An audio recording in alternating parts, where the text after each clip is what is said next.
Chemical properties में addition reaction, addition of hydrogen, reduction of benzene. यहाँ पे hydrogen add करते हैं तो जो 3 बॉन्ड्स आपको दिख रहे हैं डबल बॉन्ड, ये सारे के सारे यहाँ पे खत्म हो जाएंगे और आपको साइक्लोहेक्सेन मिल जाएगा।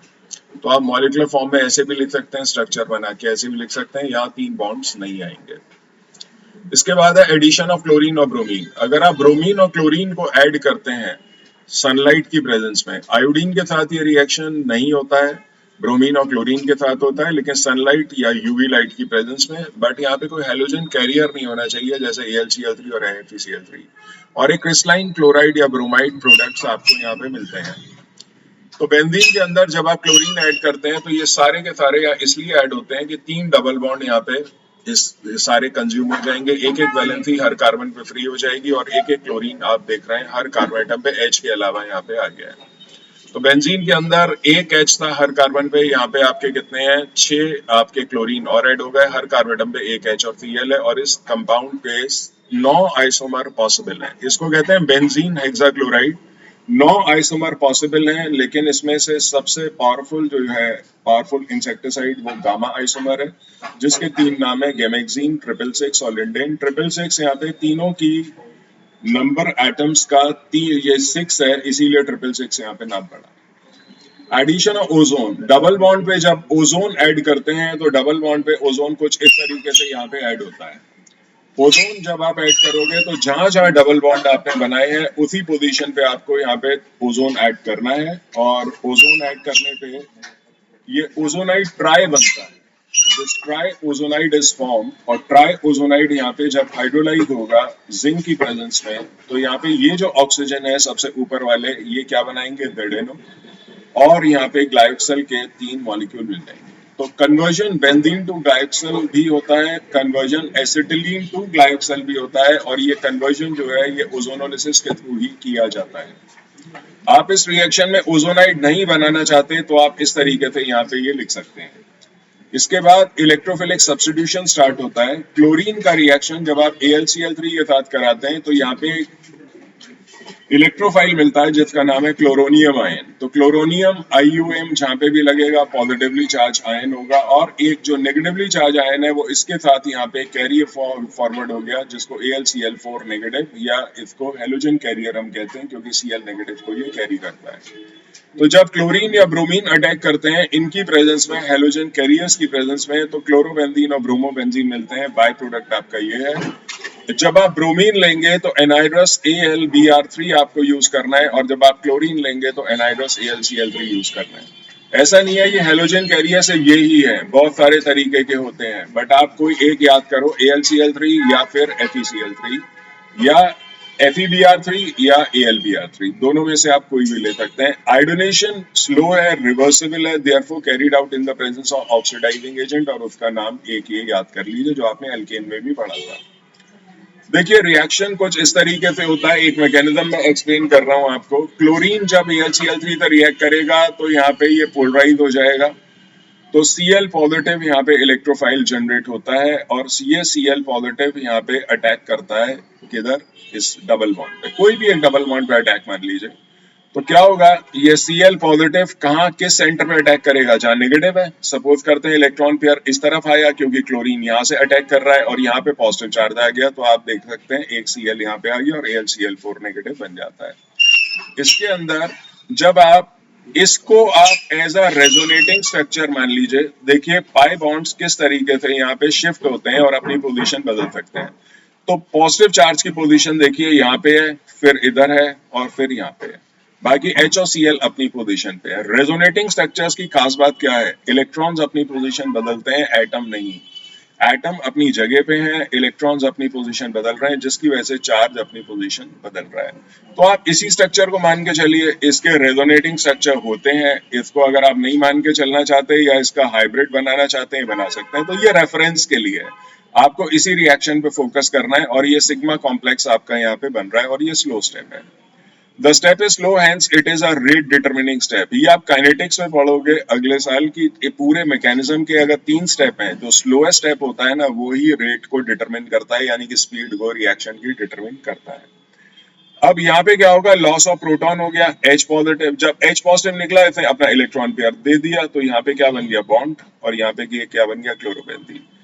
जो H पॉजिटिव निकला वो इसके बाद आया, Cl नेगेटिव लिया, क्या बना दिया HCl, AlCl3 दोबारा तैयार है एक नए मॉलिक्यूल को कन्वर्ट करने के लिए। तो इस तरीके से ये मैकेनिज्म आपका फॉलो हो रहा है। सब्स्टिट्यूशन किसका हो रहा है, इलेक्ट्रोफाइल का। तो इलेक्ट्रोफिलिक सब्स्टिट्यूशन का जितना भी मैकेनिज्म है वहाँ इलेक्ट्रोफाइल बदल सकता है, बट प्रोसेस यही रहने वाला है, इसमें कोई अंतर नहीं आने वाला।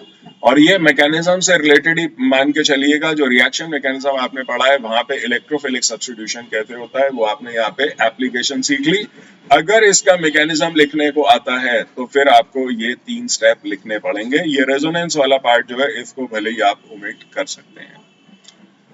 नाइट्रेशन, नाइट्रेटिंग मिक्सर जब भी आप यूज करेंगे तो NO2 पॉजिटिव नाम का इलेक्ट्रोफाइल यहाँ पे जनरेट होगा, जिसको नाइट्रोनियम आयन कहते हैं। ये नाइट्रेटिंग मिक्सर है, NO2 पॉजिटिव। तो यहाँ से आपने HNO3 लिया, H2SO4 एरो पे आएगा।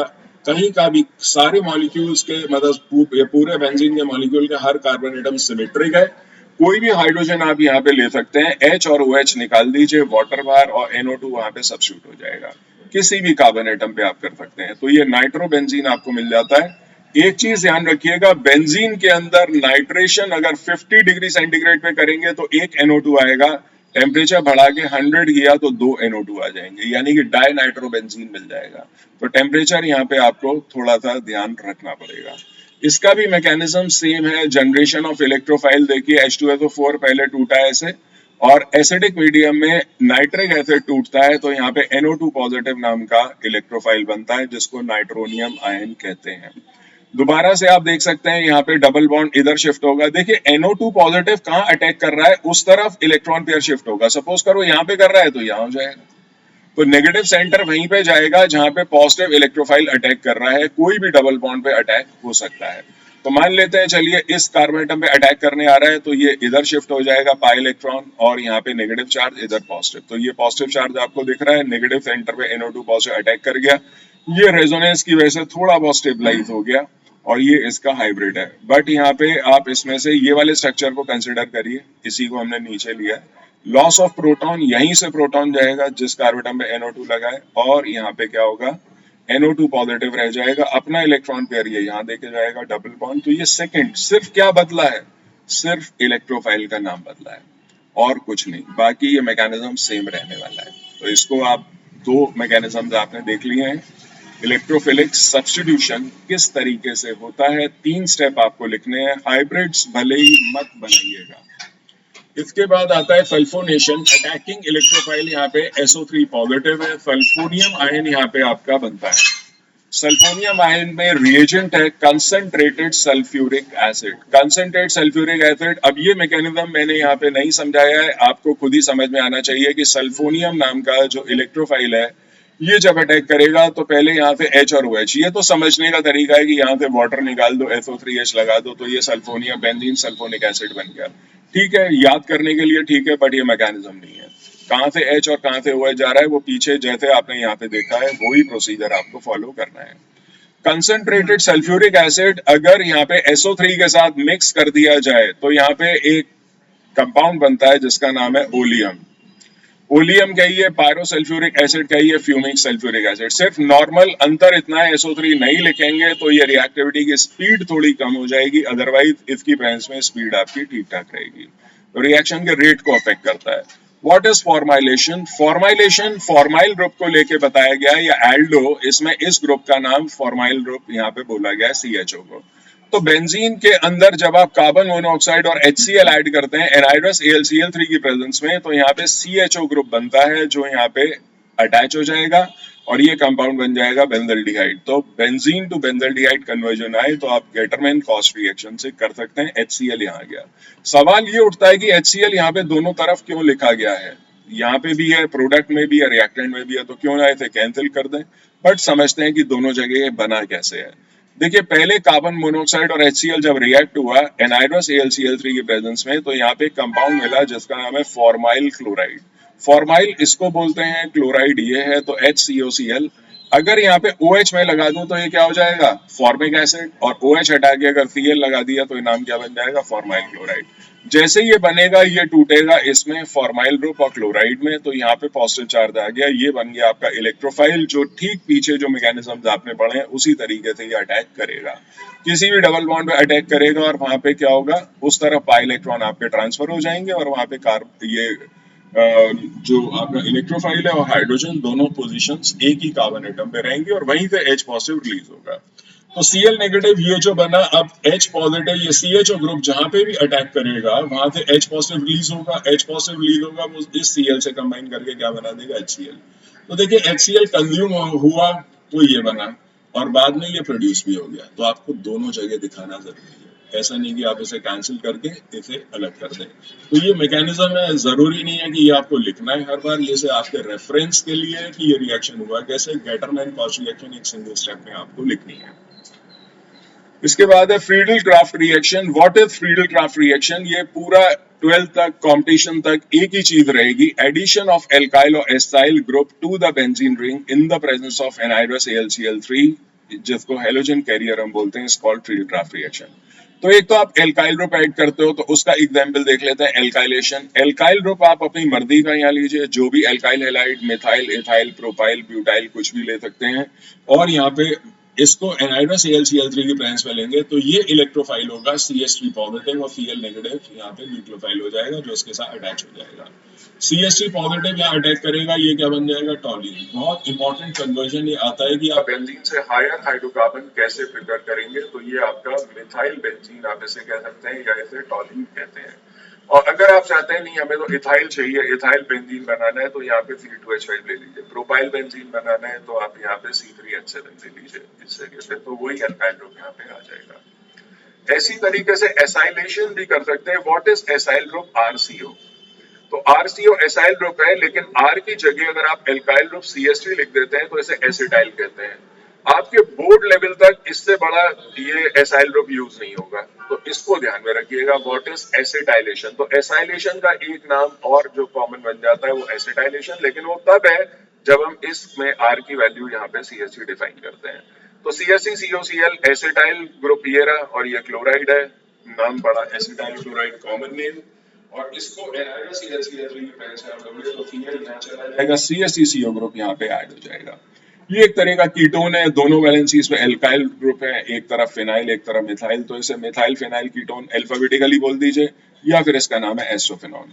दो तीन बड़े important conversion, benzene to benzaldehyde, benzene to toluene and benzene to acetophenone, ये याद रखिएगा, ये सबसे ज्यादा आपके पूछे जाते हैं। और फील्ड क्राफ्ट रिएक्शन कहें तो इन दोनों में से कोई भी आप लिख सकते हैं, अनटिल अनलेस आपसे ये ना कहें कि फील्ड क्राफ्ट एसिटाइलेशन और बेंजीन लिखिए या फिर एसाइलेशन या सॉरी एल्काइलेशन और बेंजीन लिखिए, तो आपको इन दोनों में से कोई एक चूज करना पड़ेगा। Oxidation reaction, combustion, benzene ring का कंबशन अगर आप करते हैं तो CO2 वाटर मिलेगा, दोनों इक्वेशंस लिखी हैं, 1 मोल वाली भी, तो ये जो हीट निकलेगी वो हीट ऑफ कंबशन कहलाएगी। यहाँ पे आपने बैलेंस कर दिया। कैटलिटिक ऑक्सीडेशन, बेंजीन का अगर आप ऑक्सीडेशन करते हैं इस कैटलिस्ट की प्रेजेंस में, इसे कहते हैं वेनेडियम पेंटाऑक्साइड।